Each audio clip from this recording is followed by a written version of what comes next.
Russia. Today, our anthropologist of the day, Sarah Phillips, comes to us from Indiana University in Bloomington. She's an associate professor of anthropology there. She was educated at Wake Forest and then at Illinois, and she is a specialist on Central and Eastern Europe, and in particular on Ukraine, and in questions that stretch through space. In fact, her new research is even coming back to the United States, of all exotic places. Hard to imagine in this room. For the last 15 years, though, she's focused on fieldwork in Ukraine at a variety of times and on a variety of themes. And that makes it really hard to kind of characterize her precise interests when doing an introduction, because it ranges so broadly and inventively into a range of different topics. She's here today to talk about issues related to her brand new book, Disability and Mobile Citizenship in Post-Socialist Ukraine. But 2 years ago, she published another book on gender and women's social activism. She's also written and published studies of NGOs, about health. She's a medical anthropologist, sort of health and health conditions in the post-Chernobyl world and the exclusion zone around Chernobyl. And for good measure, she's also produced a documentary film on rural faith healers. So this is a woman of great breadth and inventiveness, not to set up the expectations too high for you, Sarah, but we're very happy to have her here today to talk about disability, citizenship, and kinship in post-socialist Ukraine. Professor Phillips.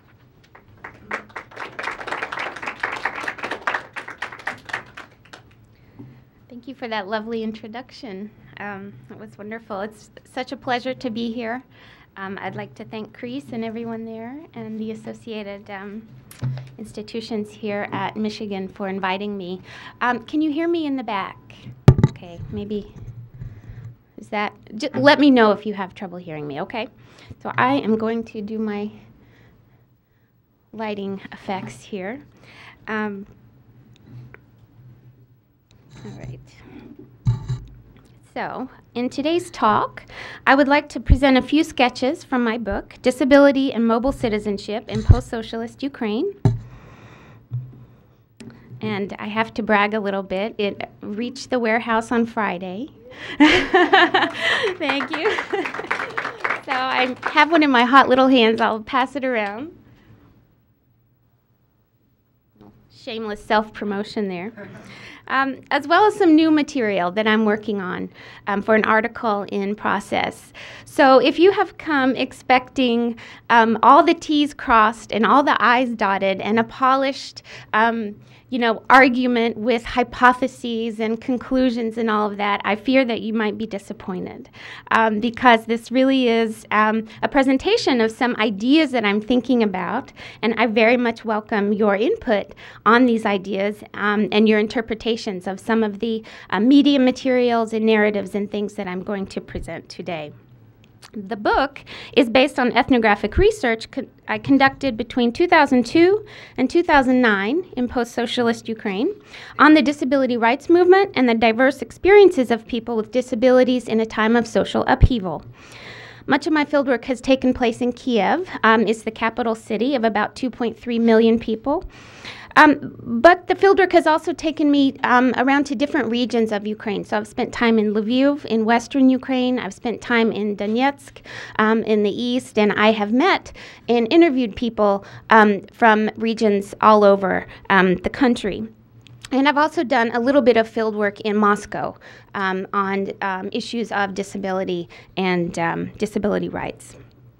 The research centers primarily on people with spinal injuries and others with mobility disabilities, a population that is particularly visible within Ukraine's nascent disability rights movement. In all, around 2.64 million adults and children in Ukraine are considered disabled, and that's about 6% of the population. Now, of those, there are about 32,000 people in the country who are living with a spinal injury. Before I go any further, I just want to make a note about the terminology that I'm going to use. I don't know if anyone is in a sort of disability rights frame of mind or involved in consciousness raising or disability rights activism, or if anyone is familiar with the area of study known as disability studies, but there's not a lot of an agreement on what is the best terminology to use when one is speaking about disability and the disabled. So I don't want to get into all of the sort of theoretical arguments, but I'll just say that I'm fully aware that many people support the use of people-first language, so people with disabilities, person with cerebral palsy, things like that, to respect the integrity of the individual and make clear that the person is not defined by their disability. They are a person first and foremost. There's another line of thought that sees disability as social oppression, the very idea of disability as social oppression, and makes the argument that people are not disabled because of something that is physically wrong with them or because of their physical impairments. They are disabled by a social system that is not fully accepting of people in all of their diversity. Okay, so someone who sort of adheres to this line of thought would say, would use terminology like disabled people, a disabled person, precisely to make the point that the person is disabled because of the society and the environment in which they live.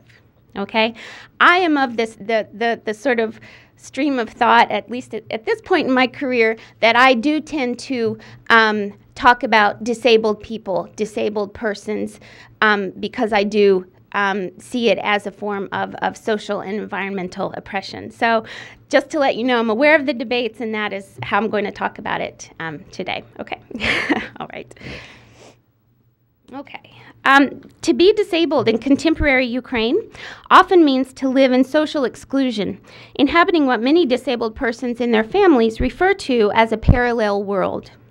The extreme stigma attached to disability and the resulting segregation of those with obvious disabilities is in large part a legacy of Soviet disability policy, where citizens not seen as work-ready or socially useful were rejected and hidden from view. Today, the situation is gradually changing as grassroots community organizations, powerful political forces, and individual invalids, as the disabled are still called in Ukraine and other post-socialist countries, fight for social justice, social integration, and the respect of human dignity and equal rights.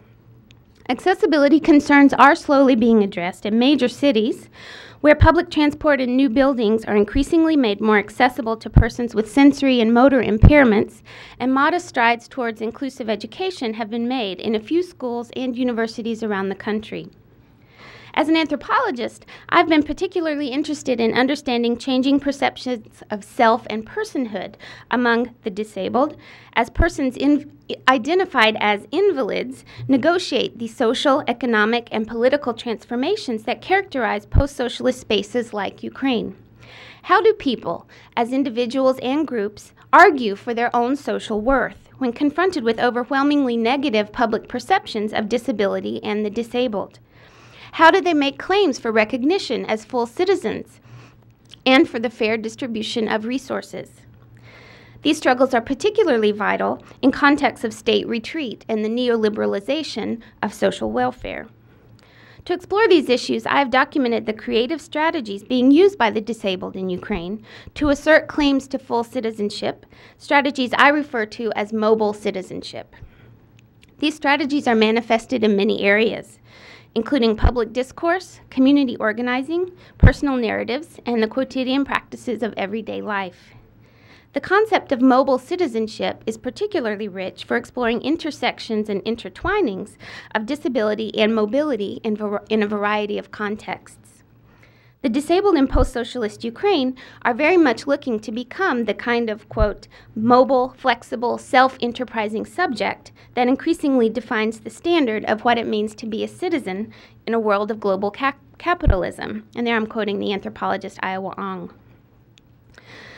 And here I should mention that in thinking of themselves as these global subjects, these mobile subjects, International interventions have been very important in places like Ukraine. I'm not going to talk about those sorts of transnational rights initiatives very much today, but I do just want to underline that talking to colleagues from abroad, having people come visit Ukraine who are involved in rights movements in other countries like Sweden, Canada, and the United States, the Netherlands, even New Zealand, has been very fruitful and important in the Ukrainian disability rights movement.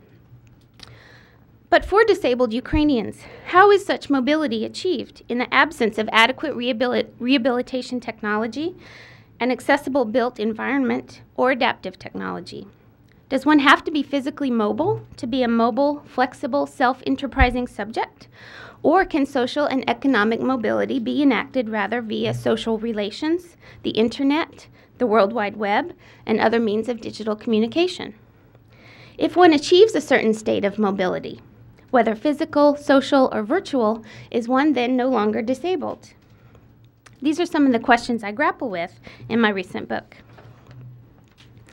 I've found that disabled persons are navigating conflicting models of citizenship as they seek to secure equal rights of social and political recognition and also claim a fair share of the distribution of resources. On the one hand, citizenship claims are made by drawing on the can-do language of the newly marketizing economy, a language that emphasizes personal initiative and responsibility, personal independence, and the entrepreneurial spirit.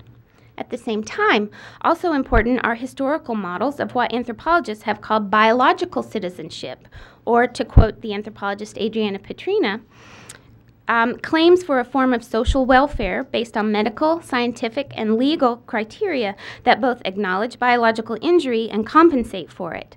Petrina was writing about Chernobyl victims in Ukraine, but I think the concept of biological citizenship is one that applies very well in the context that I've been studying also. Between these two models of claiming citizenship looms a paradox.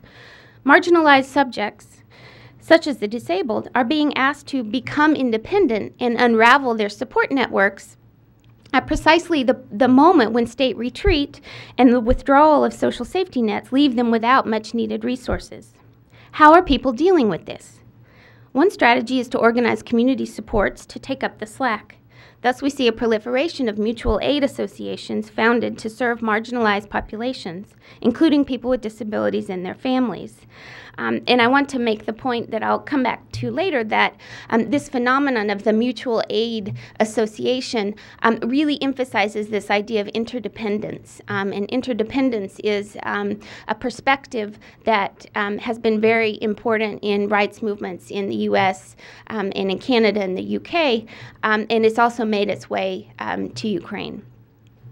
An additional strategy, as I've mentioned, is for the disabled to articulate hybrid citizenship claims, alternatively emphasizing as the basis for their deserved belonging as citizens either their physical limitations or their potential social and economic contributions.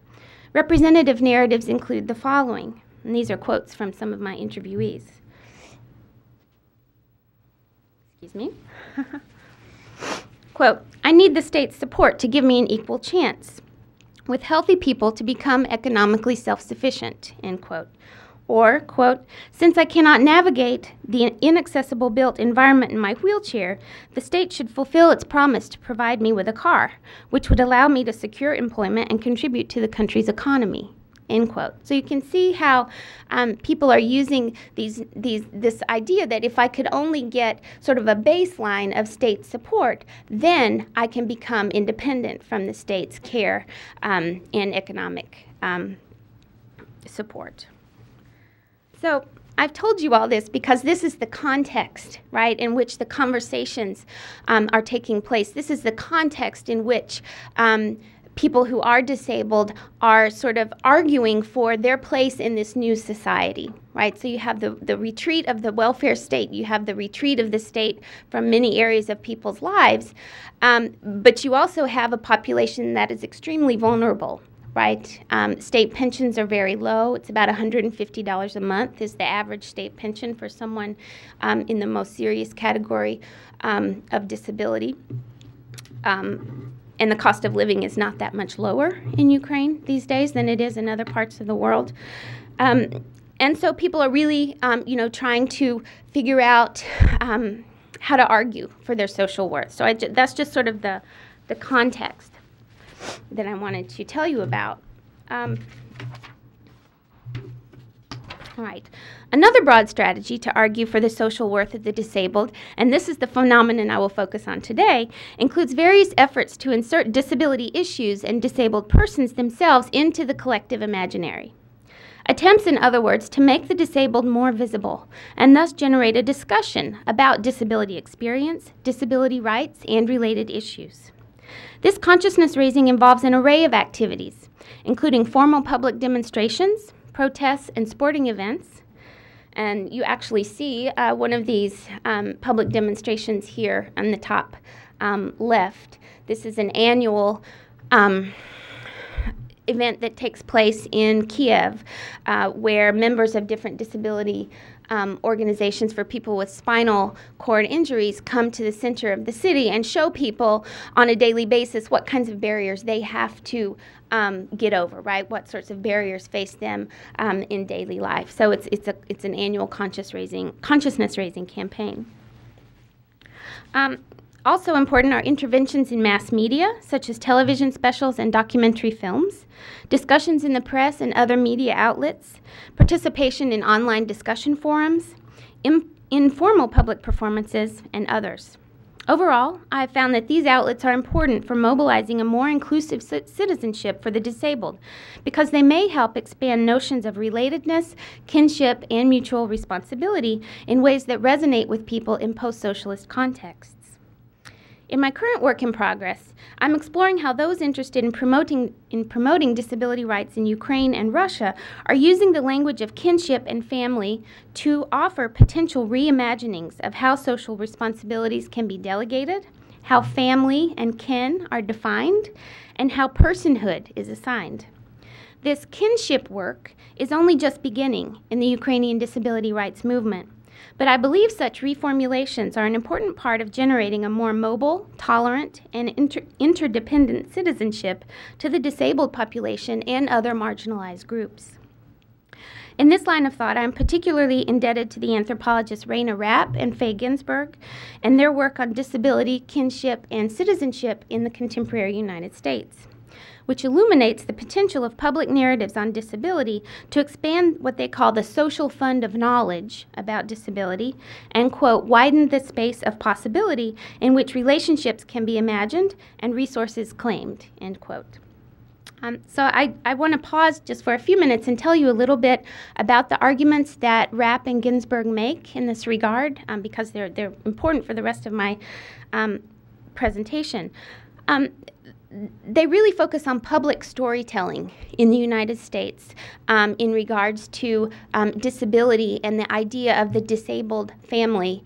And they look at how, really, since the 1980s, if you look at television, if you look at films, and some examples that they give are Sesame Street. I don't know if we have any Sesame Street fans in here, but you can notice how Sesame Street has become more inclusive of children who have disabilities. There's this one sort of, I don't know, 6-minute song that I often see with my kids on Sesame Street called Count Me In. And it shows children of all different types and varieties, a lot of diversity participating in this song and play and so on. The show Life Goes On, if you remember that show back in the 90s, I think, early 90s, with Chris Burke, who's a man with Down syndrome. He was the star of this show, Life Goes On, and it was a family drama, that really revolved around this man, then a boy / teenager, and his family. So they give lots and lots of examples of how this kind of public storytelling in the United States has really helped people revise what kinship means and what the family is in relation to caring for and caring about people with disabilities. And they make the point that in a context where, medicine is so expensive and the burden of care of a seriously disabled child is so expensive and just difficult for, the nuclear family to handle, that it's really important that we have, this sort of expansion, right, of family and kinship and social responsibility to build a more inclusive society. So that argument is really important for the things that I want to say about Ukraine. However, I'm not really seeing that kind of extension of what it means to be part of a family, about what kinship ties mean. I'm not really seeing that happening in the Ukrainian context. People are talking a lot about the locus of the family as a site of support for disabled people, and this has a lot of historic reasons for it that I'll talk about. So the family is being put front and center, and there may be this idea of the disabled family sort of emerging in the Ukrainian disability rights movement. But it's not like what we see happening in the United States, where families are reaching out and saying, we're all one big family, right? We need your help, right? We need you to sort of plug in to us and to our disabled children because we need the support. And again, I want to get too far afield, but I want to say that if we think about the place that the family and people in places like post-socialist Ukraine, the sort of the place of the family in the official narrative, it's very much there's very much an official state narrative of what a social scientist named Tatiana Georgienko has called neo-familialism in Ukraine. So it's the sort of re-traditionalization, right, of the family, a reassigning of many, many different duties to individual nuclear families that in the Soviet Union would have been parsed out to agencies of the state.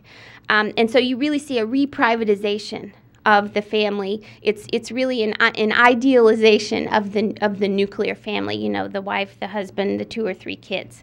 And not only is that an official narrative, there are policies in place to support the sort of rebirth of the traditional nuclear family. And so in Russia and Ukraine, there are these programs called maternity capital programs, where young families, and you have to be young, that's another important point to make.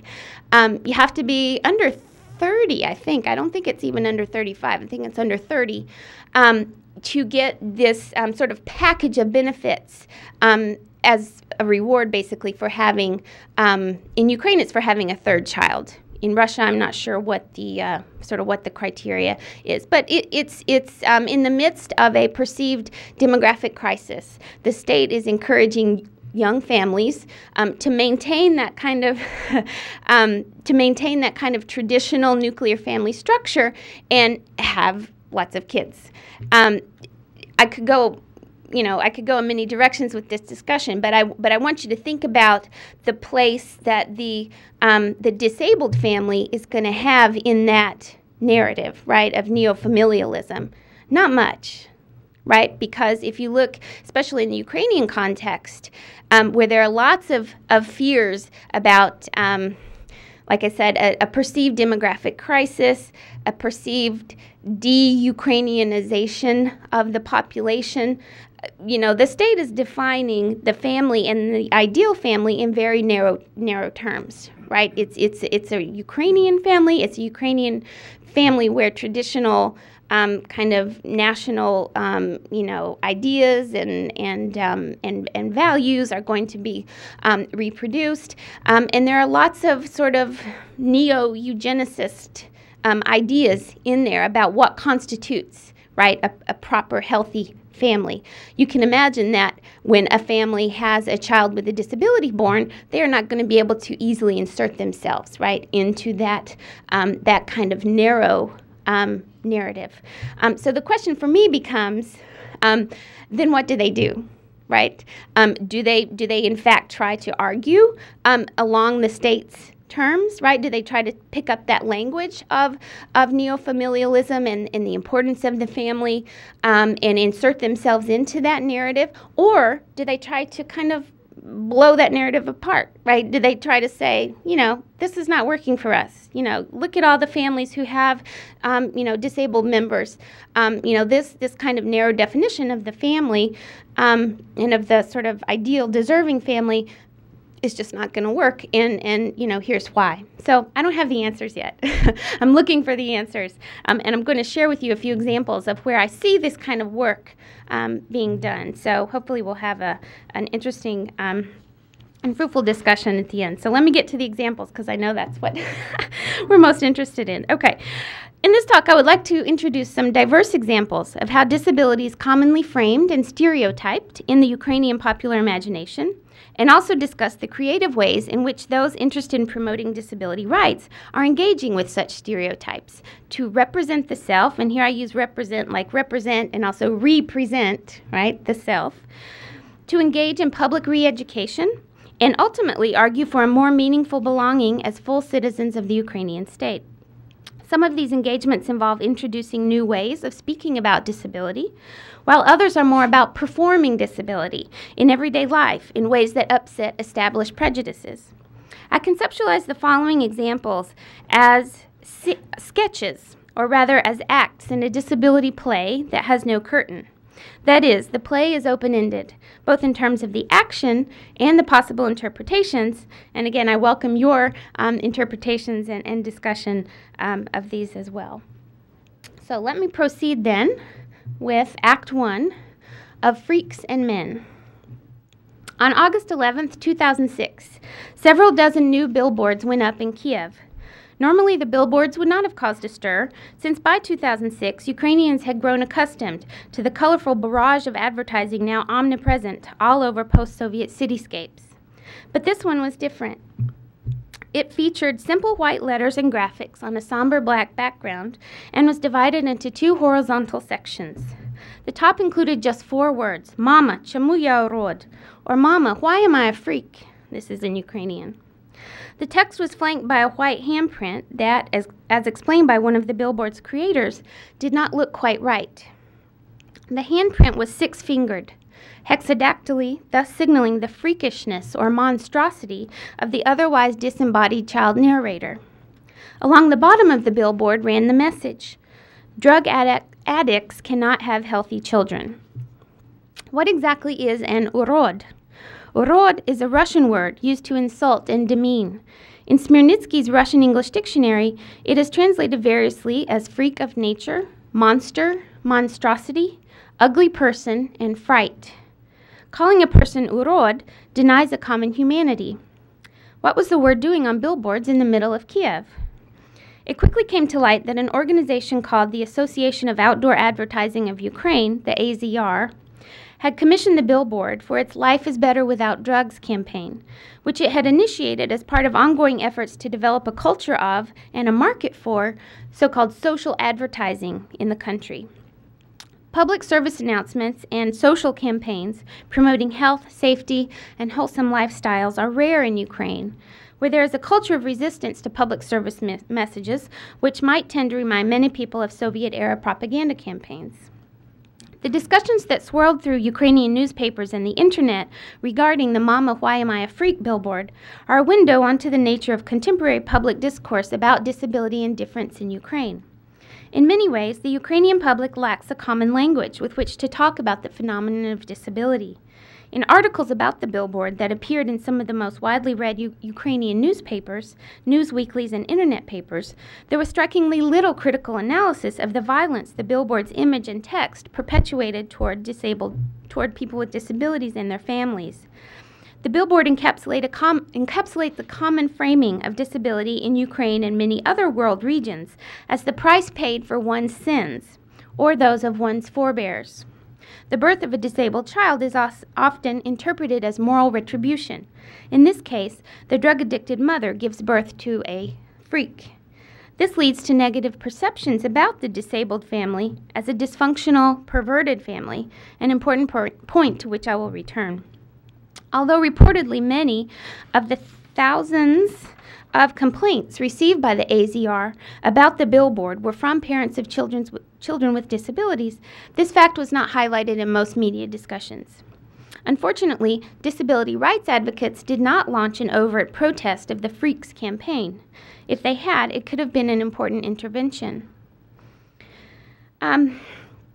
I won't spend a lot of time on this, but I just wanted to make the point that I went through some of these internet discussions and forums about the billboard and kind of analyzed, you know, the narratives that people were posting.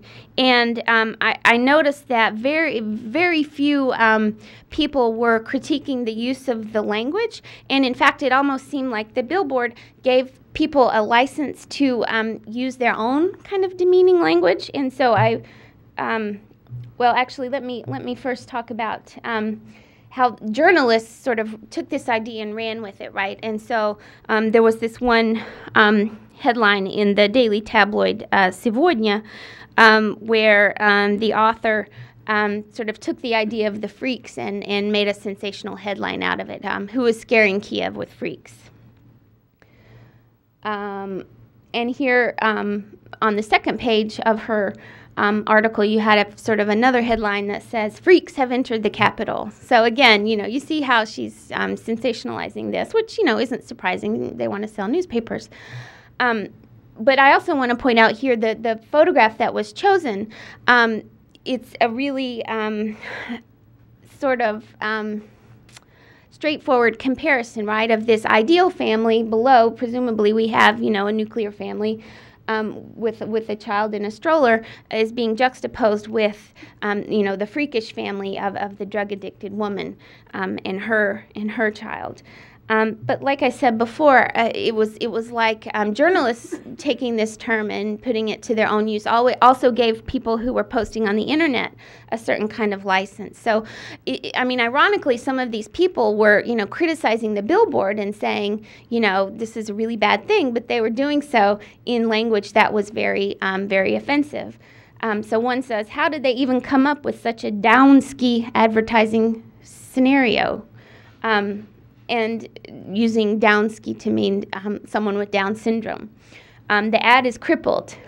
You have to be a cretin to be offended by something like that. So again, you can see the use of this kind of offensive language. To summarize, the Mama Chemuya Rod billboard and public reaction to it is illustrative of the common framing of people with disabilities in Ukraine as monstrous, invisible, and non-human. This was underlined in a case that was cause for amusement in the popular press. The positioning of the Freaks billboard beside one commissioned by the family of blonde-haired, blue-eyed Alyosha to congratulate the little boy on his birthday. It's not often that you see a billboard like this in Kiev that's just a, you know, a personalized happy birthday billboard or something like that. So clearly, you know, little Alyosha is from a wealthy family.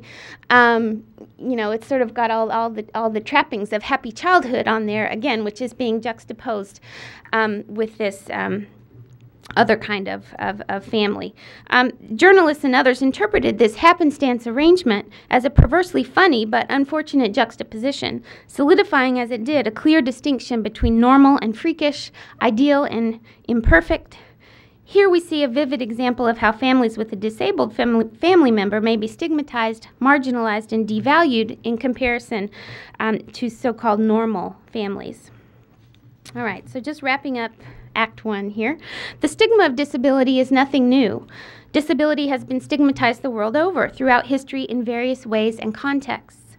What interests me here is how an intentionally macabre reference to physical difference, the white-on-black six-fingered handprint, simultaneously was deployed to repulse and frighten, to signify moral weakness, to dehumanize, and to undo ties of family and kinship, or at least bring them under a critical lens. I'm not even sure how to talk about family and kinship here yet. I'm still thinking about this, but somehow we're drawn to think about that, right, and critique it.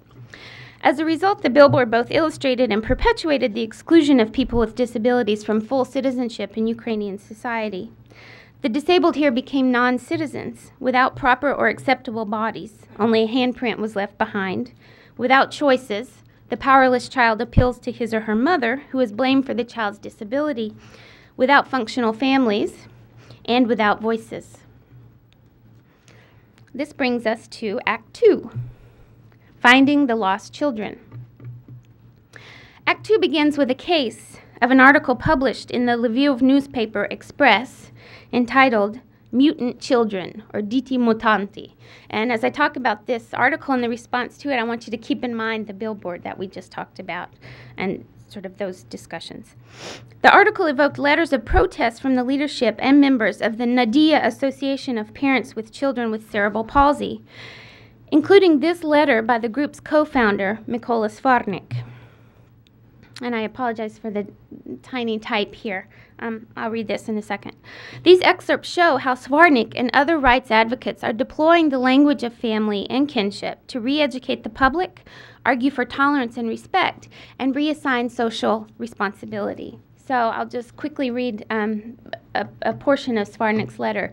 Regarding the Express newspaper's publication of the article Mutant Children, which describes child invalids in a manner outside the bounds of human decency, the Association for the Defense of Child Invalids with Cerebral Palsy, Nadia, issued an unequivocal protest. Journalist El Yasinchuk has defended her use of words like monster children, mistake of Mother Nature, spider children, children with watermelon heads, and monster mutants as appropriate to describe the children she met in an internat home, and this is a residential children's home for children with serious disabilities that she visited. The publication of Mutant Children has caused a huge uproar among our association's families and our members, who total in the thousands. We would like an answer to this question. Who are our children for you? Monsters? Really? Whose parents are we? What is our worth and that of our children to society? Who are our children for the state? Citizens of what sort? And I want to make the point here that although the children being described in the article were housed in an institution, right? So they have been institutionalized and presumably, placed there by their families or orphaned by their families. Svarnik and his organization are claiming those children as well, right? They're not just talking about, our children that we've managed to keep in families, because that really is one of the goals of the Nadia Association, is to avoid institutionalization of disabled children. He's claiming those institutionalized children as our children too. So I just want to make that important point.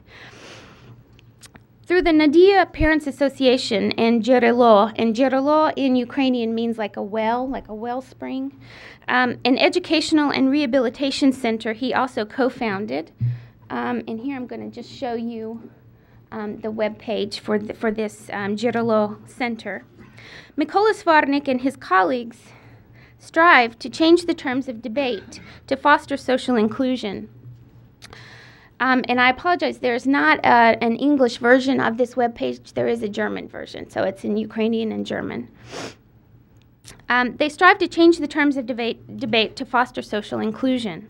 They seek to increase the overall visibility and participation of disabled children in the public sphere, and have produced materials such as calendars and posters to share the many faces of disabled children. And actually, I brought one of the calendars that Mykola Svarnik gave me back in 2005. Over there, I also just posted some posters if you'd like to look at them on your way out. And you'll notice that, let's see.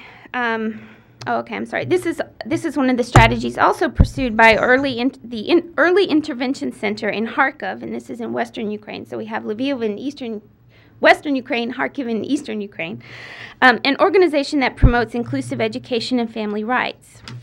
These materials, and I mean the calendar and the posters, show children with Down syndrome, cerebral palsy, autism, and other disabilities engaged in classroom work, everyday activities, and enjoying the support of other children, parents, and teachers. So I'll just pass this around. Pushing for the deinstitutionalization of disabled children is a priority of organizations such as Nadia, Girolo, and the Early Intervention Center, who are critical of the Soviet-era system of warehousing the disabled and seek to build community and family supports to facilitate deinstitutionalization. Historically, the state, and particularly representatives of the medical establishment, has put intense pressure on parents of children with disabilities to place them in residential homes called internati. So that's the institution that the journalist was talking about, which form the basis of the special education system. In Ukraine today, there are 321 internati, 56 of which are for children age 18 and under. So the other internati would be for senior citizens and disabled adults. Among the 8,853 children who reside in Ukrainian internati, around 7,000 are disabled children 4 to 18 years old. Based on their ethnographic study of an internat for disabled children in Saratov, Russia, sociologists Elena Yarskaya-Smirnova and Pavel Romanov argue that the internat system captures not only disabled children, but also their families. Parents usually play only a very minimal role, if any, in the life of the internat, and because of the stigma associated with giving birth to a so-called defective child, some parents hide the fact of their child's existence from acquaintances. This leaves very little space for the development of the notion of the disabled family, a kind of rewriting of the family narrative to incorporate the disability experience and the disabled family member. And this is what Faye Ginsberg and Raina Rapp were talking about in their U.S.-based research. Some media interventions produced by the Girolo Center seem designed precisely to facilitate such a rewriting, however, by encouraging the adoption or fostering of children currently living in internati into families. One example is the film called Finding the Lost Children, which features stories of several families who have adopted or fostered children from Ukrainian internati. Emphasis is placed on ways in which the adopted children contribute positively to families, not just how they are saved or helped by such families. Thus, the film stresses processes of interdependence, a concept that has been recognized by many disability scholars and activists as fruitful for advancing social inclusion and equal rights and reconstituting kinship narratives. So I just want to show you a very short clip from this film, Finding the Lost Children. It profiles several families who have fostered and adopted children. This is a family who is it's called a foster home of the family type. It's kind of an experimental kind of foster home that is being introduced in Ukraine, and there are about 10 children in this foster family. So I'll just quickly show you what's happening here. Oh, okay. Sorry. Okay, we're going right here.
If you know anything about Soviet film, you'll recognize that song from the Soviet version of Little Red Riding Hood, which is a favorite of anyone who grew up in the Soviet Union. And they're singing it in Ukrainian, which I had never heard before. I've always heard it in Russian. So this is a wonderful film. I highly recommend it. You can find it on YouTube. And as you see, it does have Actually, it has an English voiceover for most of the film. Okay, so let's go back. Oh, I'm sorry, I don't know. Okay, I don't know the right answer. Okay. So I haven't said much about the Girolot Center and the Nadia Association, but in addition to producing films like this, they are also really striving to destigmatize the idea of disability or the experience of disability and destigmatize the disabled family. So I think, you know, they're doing important work along the lines of what Ginsberg and Rapp were talking about in the American context. The internat system increasingly gets critiqued on other grounds that are also relevant to questions of kinship, family, and nurturance. The closed, total institution has come under suspicion, often for good reason, as an environment lending itself to physical, emotional, and sexual abuse of disabled residents. Several voices from the inside have made these charges in poignant ways. In his 2004 semi-autobiographical award-winning novel, White on Black, in Russian, it's Bielé na Chornom, for instance, Ruben Gallego, who was raised in Soviet institutions for disabled children, recounts in harrowing detail the abuses wrought on children by indifferent, overworked staff. These revelations are a strong contradiction of the sometimes articulated assumption that teachers, nannies, and other internat staff can adequately substitute for supporting and loving families.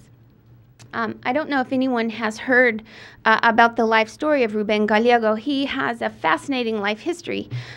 He was born in 1962, grew up in an institution, well, he was moved to different institutions all around the Soviet Union, always assumed that he was an orphan.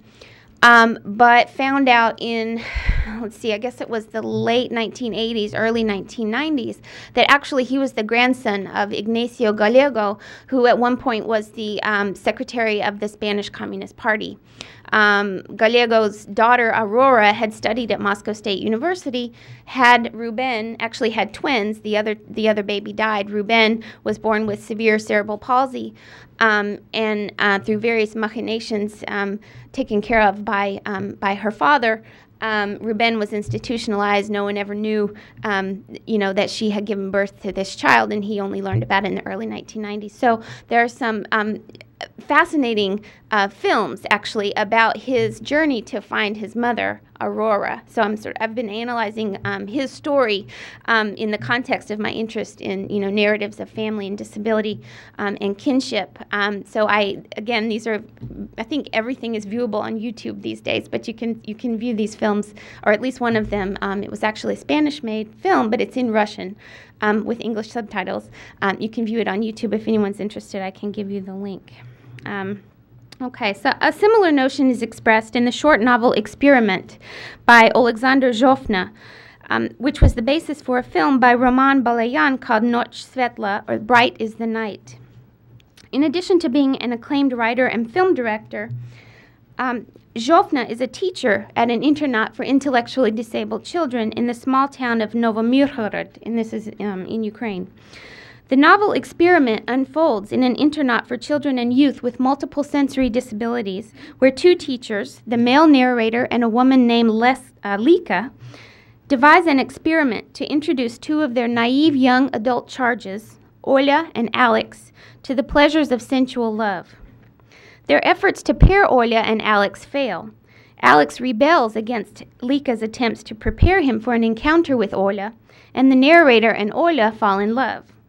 Olya is, both of these central characters, Olya and Alex, are deaf, blind, and mute. The teachers are reprimanded by the school's aging and troubled director, who, it turns out, is actually Alex's mother, a fact she has kept secret, and Lika leaves the school. Sounds like a soap opera scenario. When the narrator breaks off his affair with Olya, at the director's insistence, the young woman commits suicide. When read through the lens of kinship, this novel and the film is commentary on the persistence of stigma within families. The director hides her relationship to Alex, and the potentially devastating consequences of misguided and negligent staff, who presumably are supposed to be parent figures, right, in the institutions, who prove unable in this story to adequately fulfill the role of guardian, teacher, or partner. In Jofna's telling, the bonds of love and nurturance are perverted in the institutional setting. The story may also be read as a critique of the extreme vulnerability of individuals subject to the internat regime. Olia, for example, has no agency in the story and is completely subject to the whims of the narrator and the other staff. Though an adult, the naive and vulnerable Olia has been thoroughly infantilized by the institutional system. Critiques such as these provide further evidence for the parents' movement, who want to help families with disabled children rewrite their family story to include disability and the disabled. This is part of a wider effort to make disability real for the population at large.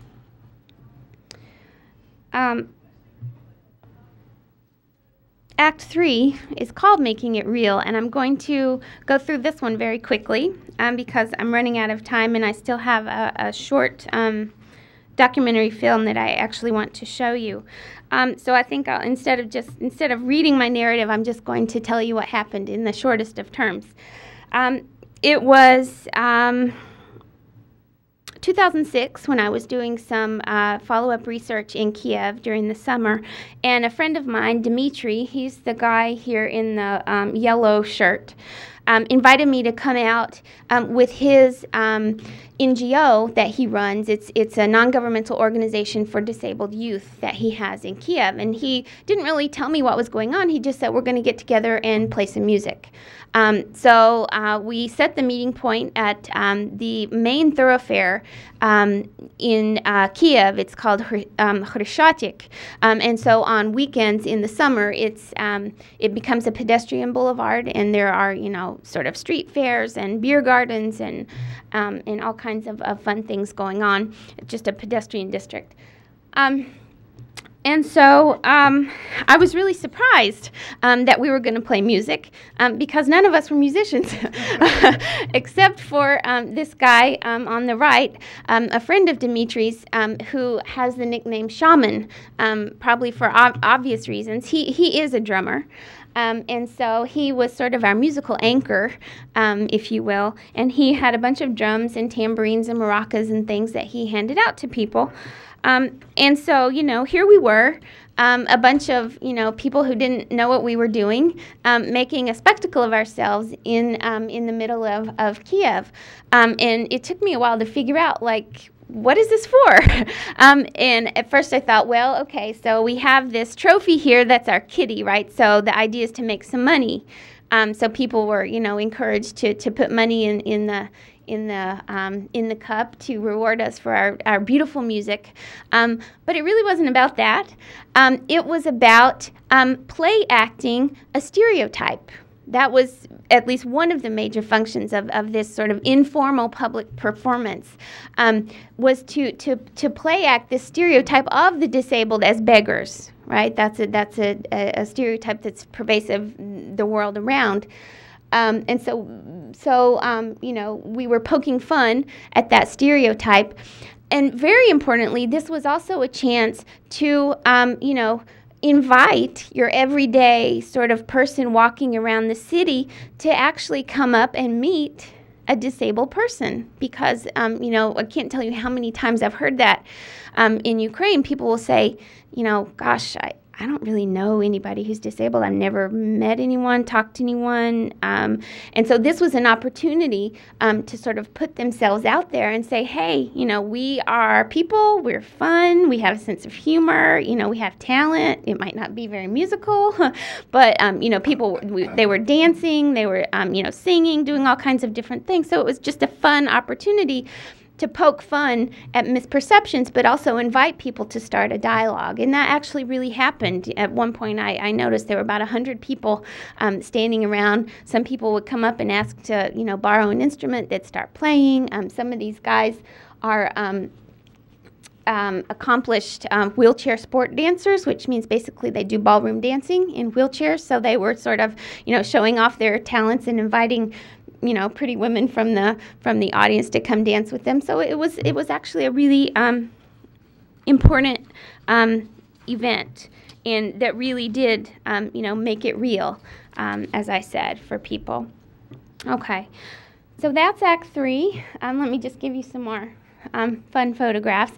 And it was interesting the role that the so-called shaman played, right? Because he also plays up this, funny stereotype, but he also kind of drew attention to himself and maybe made the rest of the group look less exceptional in a way.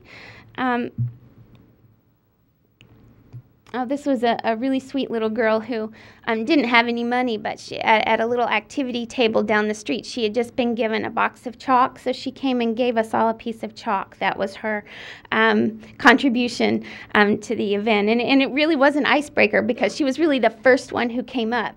And it was significant that it was a child, right? People always talk about, children don't have all those complexes that other people have. They can make that connection. And once she had made that connection, other people started doing it too.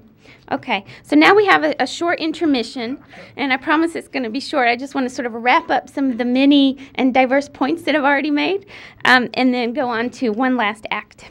Okay, I argued in Act 1 of Freaks and Men that in many ways the Ukrainian public lacks a critical language with which to discuss issues of disability. The Freaks billboard and the discussions that followed used disability merely as a vehicle to debate other issues. So debating drug abuse, debating demographic crisis, but no one was really talking about disability, right, in that conversation. And so in that process, the disabled became objectified and silenced. In Act 2, Finding the Lost Children, I examined a few ways that members of the burgeoning parents movement in Ukraine and others concerned about the rights of disabled children and families are striving to insert narratives of family and kinship into conversations on disability. As we've kind of seen, and as I could talk about a little more, these are mixed messages. Right, and there are also there's another important narrative on disability and family that I haven't looked at here, but it's one that's taken up by disabled adults as the right to establish their own family, because there's a lot of stigma that, well, if you're disabled, how can you possibly raise a child, right? Or if you're a woman, if you can't walk, how can you give birth? Right? How can you possibly take care of a child? And so people are really challenging those stereotypes.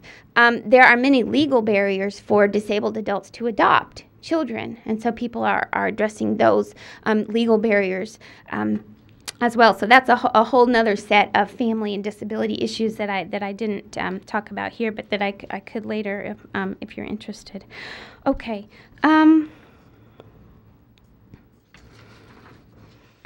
This is the point where I have to decide whether or not to show you this film. And I think I would rather not show you the film, but I'll tell you a little bit about it. And if people can stick around, maybe after 1:30, maybe we can watch the film together. It's a 10-minute documentary. So anyway, actually, what if it plays in the background while I tell you about it? And I'll turn the sound off. Does that work? I think I can mute the sound. Okay, so let me just get it started. Oops, we have two things going on at once. Stop. Okay.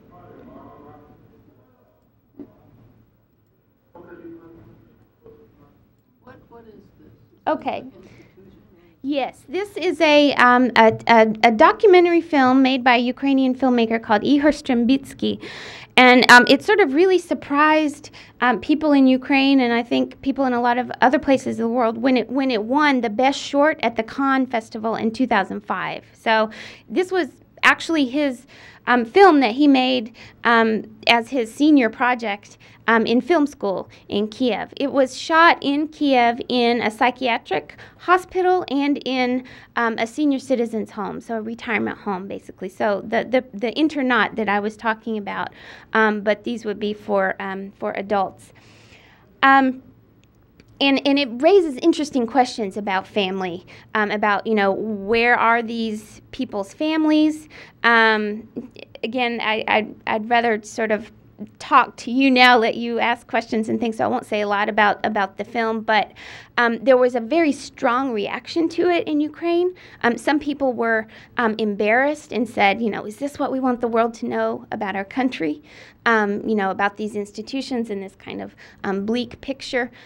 Most people didn't want to watch it because they didn't want to see a bunch of disabled people on the movie screen. And so it's a lot of those stereotypes and that stigma came out in the conversation. But the film does really interesting work, I think, in making us think about what is normal and what is sort of everyday and banal. Is it our lives or is it these men's lives that are normal, actually? So anyway, I could say more about that, but I'm going to wrap it up. And I've left you with many examples and ideas, and I would love to hear your questions and what you think of it. I can leave this going, or if it's too distracting, I can turn it off. It's up to you. All right, that's it. There's no conclusion. I told you there wouldn't be a conclusion.